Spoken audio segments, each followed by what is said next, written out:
esu šio vakaro nominantė Rugilė.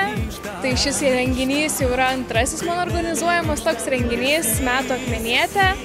Nustebau, kad esu nominuota ir lipsiu ant scenos ne kaip vedėja renginio, ne kaip organizatorė, ne kaip koordinatorė, ne kaip pagalbininkė, o jau kaip atsiimti tą statulėlę.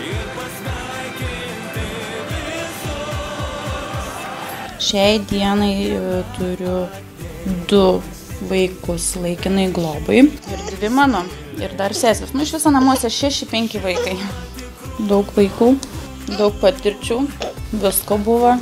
Iš kitos pusės yra gerai, tu nenusisėdi, tu judi, kruti, žinom, esi kažkam gali padėti.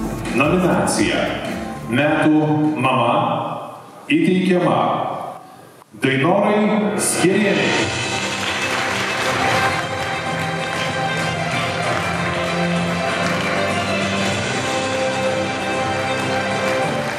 Ar jaučiate gerą nuotaiką? Metų visuomenininkė įteikiama Liudmilai Liudmilai. Ir mes mokomės iš senovinių laikų prisiminti receptus, naudoti savo gyvenime papročius, tradicijas šeimos. Ir apie tą sukūrėm ne vieną knygą.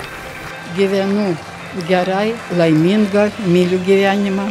Noriu dar padėti vienišiem žmonėm ir pačiai sėkmingai pailsėti truputį vėliau.